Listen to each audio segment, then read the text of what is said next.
নমস্কার বন্ধুরা, আমি কুমকুম ইন্সপায়ার থেকে বলছি। আজকে আপনাদের সাথে শেয়ার করছি ভেটকি মাছের পাতুরি। খুবই সুন্দর একটা রেসিপি, একটু অন্য রকমের রেসিপি। আপনারা তো অনেক রকমের ভেটকি মাছের পাতুরি খেয়েছেন। আমি বলবো আজকে এই ভেটকি পাতুরিটা একবার খেয়ে দেখবেন, আপনাদের আশা করি খুব ভালো লাগবে। কেননা এটা সম্পূর্ণ আলাদা ধরনের পাতুরি তৈরি করা। আগের ভেটকি মাছের পাতুরিটায় আমি নারকেল দিয়ে করেছিলাম, আর বাকি যা যা দেয়। আর এইটা আমি আমন্ড বাদাম দিয়ে করেছি। আমন্ড বাদাম দিয়ে করে দেখলাম ভীষণ ভালো খেতে হয়েছে। এছাড়া চীনা বাদাম দিয়েও আপনারা করে নিতে পারেন। এখানে আমি 3 পিস মাছই আমার ছিল, সেটা দিয়েই তৈরি করছি। এটাকে আমি ভালো করে জল দিয়ে ধুয়ে পরিষ্কার করে নিয়েছি। অনেক সময় ঘরেতে ভেটকি মাছ থাকে কিন্তু নারকেল থাকে না, আর নারকেল বেশি দিন কিনে রাখা যায় না, খারাপ হয়ে যায়। আর নারকেলের এখন অনেক দাম, তাই আমি এটা দিয়ে বানালাম। আপনারাও বানিয়ে দেখুন, খুব সুন্দর খেতে লাগে।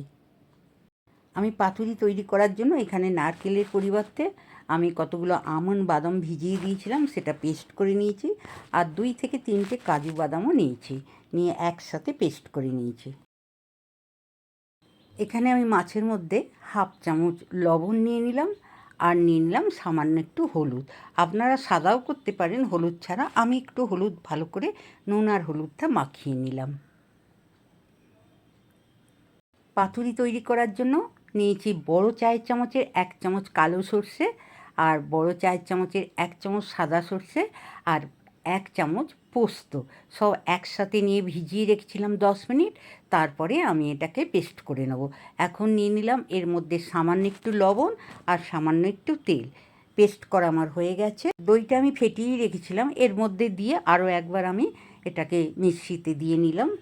এখানে 15 পিসের মতন আমি আমন্ড বাদাম নিয়েছি, আর 3টে পিসের মতন কাজু বাদাম নিয়েছি। একসাথে এগুলোকে খোসা ছাড়িয়ে ভিজিয়ে রেখেছিলাম, খোসা ছাড়িয়ে পেস্ট করে নেব।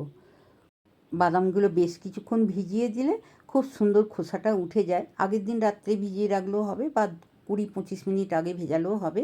আমি সর্ষে পোস্তর সাথে একবার ভালো করে এটা পেস্ট করে নিলাম। মিক্সির মধ্যে সব কিছু দিয়ে ভালো করে আরও একবার পেস্ট করে নিয়েছি। এর মধ্যে দিয়ে দিলাম স্বাদ মতন লবণ, হাফ চামচ কাঁচা লঙ্কা পেস্ট, আপনারা ঝালটা যেমন খাবেন তেমন দেবেন, আর দিয়ে দিলাম সামান্য একটু হলুদের গুঁড়ো। সব কিছু পেস্টটা আমি মাছগুলো দিয়ে মাখিয়ে রেখেছিলাম 20 মিনিট। 20 মিনিট পরেতে আমি এখানে একটু পেঁয়াজ কুচো ভেজে রেখেছিলাম, আধখানা পেঁয়াজ, বড় বড় পেঁয়াজের আধখানা পেঁয়াজ, সেটা দিয়ে ভালো করে মেখে নিলাম। আমি একটু ভাজা পেঁয়াজ পাতুরিতে ব্যবহার করলাম, এটা খেতে খুবই ভালো লাগবে। এইভাবে আপনারা করে খেয়ে দেখুন একবার। মাছটা আমার মাখা হয়ে গেছে। এখন আমি কলাপাতা নিয়ে নিচ্ছি। এরকম চৌকো করে কাটা কলাপাতা আমার 1 সপ্তাহ হয়ে গেছে ছিল, সেই কলাপাতাগুলো দিয়ে আমি পাতুরি তৈরি করছি। এই কলাপাতাটা এমনি নরম হয়ে গেছে, তাই আমি গরম জলে দিয়ে নরম করিনি। আপনারা কিন্তু কড়াইতে জল গরম হবে, সেই গরম জলেতে যখন পাতুরি তৈরি করবেন কলাপাতাটা ডুবিয়ে নেবেন, তাহলে নরম হয়ে যাবে। বা চাটু গরম করে চাটুর ওপরে দিয়ে সেঁকে নিতে পারেন, একটা ন্যাকড়া দিয়ে নরম করে নিতে হবে শুধু পাতাটা। যারা নতুন তারা পারবেন না, এইভাবে একটু করে নেবেন। সবচেয়ে গরম জলে দিয়ে তুলে নেবেন সঙ্গে সঙ্গে, তাহলেও হবে। আমি কলাপাতাটা নিয়ে কলাপাতার মধ্যে একটা মাছের পিস বা মাছের যে মশলা সেটা দিয়ে, একটা কাঁচা লঙ্কা অর্ধেক দিয়ে ভালো করে আমি মুড়ে নিচ্ছি। এইভাবে মুড়ে প্রথমে আমি একটু চেপে প্লেটের মধ্যে রেখে দিলাম।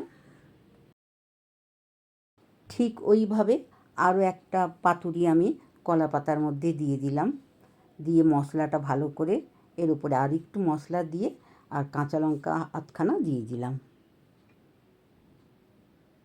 কাঁচা লঙ্কার টুকরোটা দিয়ে আমি কলাপাতাটা ভালো করে পাতুরিটা মুড়ে নিলাম। এখন আমি এটাকে সুতো দিয়ে বেঁধে নেব। সব 3টেই আমার হয়ে গেছে। যেহেতু 3টে আমি একসঙ্গে তৈরি করে এইবার আমি সুতো দিয়ে বেঁধে নিচ্ছি। পরপর 3টেকেই আমি সুতো দিয়ে এইভাবে বেঁধে নেব। এটা আমি সুতো দিয়ে এইভাবে বেঁধে নিলাম। বাঁধা আমার হয়ে গেল। 3টে পাতুরিকেই আমি এইভাবে সুতো দিয়ে বেঁধে নিচ্ছি। এইভাবে সুতোটা জড়িয়ে আমি বেঁধে নেব। একসঙ্গে করলে অসুবিধা হতো, একটা একটা করে করতে হতো। যেহেতু 3টে আমি সেই জন্য একসাথেই করে নিলাম। আর যদি কলা পাতাটা আর একটু বড় থাকতো তাহলে তোমরা কাঠি দিয়েও এটা মুড়ে নেওয়া যেত খুব সহজ করে। ননস্টিক প্যানটা গরম হয়ে গেছে, এর মধ্যে আমি 1 চামচ রিফাইন অয়েল নিয়ে নিলাম। তেলটা ভালো করে গরম হয়ে গেছে। তেলটা যেহেতু ভালো করে গরম হয়ে গেছে, আমি হাতলটা ধরে তেলটা চারিদিকে আমি মাখিয়ে নিলাম। তেল গরম হয়ে গেছে, আমি এখন গ্যাসটা লো ফ্লেমে করে দেবো। আর পাতুরি 3টে দিয়ে আমি 10 মিনিট ঢাকা দিয়ে লো ফ্লেমে বসিয়ে রাখবো। 10 মিনিট হয়ে গেছে। 10 মিনিট পর আমি ঢাকাটা খুলে দেখে নিচ্ছি। আর পাতুরি থেকে একটা বুঝতেই পারবেন 10 মিনিট পরেতে সুন্দর একটা গন্ধ ভেসে আসবে, তখনই বুঝবেন যে হয়ে গেছে। আমি একটা করে পাতুরিগুলো সব উল্টে দিলাম।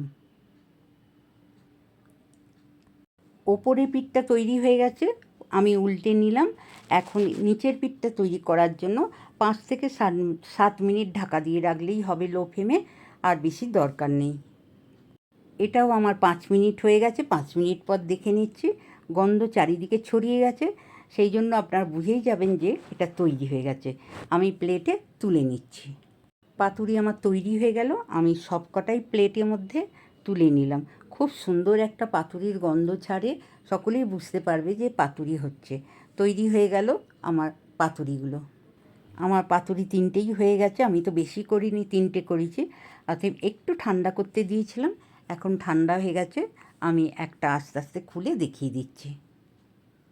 দেখুন এই পাতুরিটা কত সুন্দর হয়েছে, খুবই সুন্দর পাতুরিটা হয়েছে।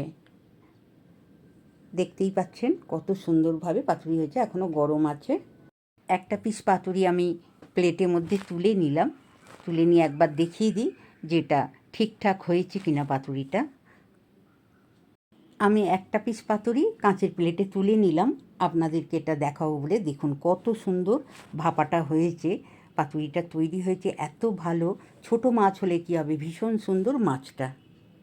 এই রকম পাতুরি আমন্ড বাদাম দিয়ে, নারকেল ছাড়া, আগে যদি কোনো দিন কোথাও খেয়ে থাকেন তাহলে অবশ্যই কমেন্ট করে জানাবেন। তবে এই রকম পাতুরি হলে গরম ভাতে ভীষণ ভালো লাগে।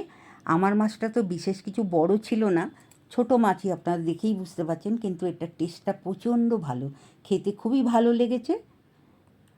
তাহলে আপনাদের পাতুরি রেসিপিটা কেমন লাগলো? নারকেলের পরিবর্তে আমন্ড বাদাম দিয়ে আপনারাও এইভাবে তৈরি করে একবার খেয়ে দেখুন, আপনাদের খুব ভালো লাগবে। ভালো লাগলে অবশ্যই একটা লাইক করবেন, কমেন্ট করবেন, আর বন্ধুদের মধ্যে শেয়ার করবেন। আমার চ্যানেলে নতুন বন্ধু হলে চ্যানেলটি সাবস্ক্রাইব করে আমার পাশে থাকবেন। অবশ্যই একটা লাইক করতে ভুলবেন না। নতুন নতুন ভিডিও আপলোড হলে আপনাদের কাছে পৌঁছে যাবে। ভালো থাকবেন। নমস্কার।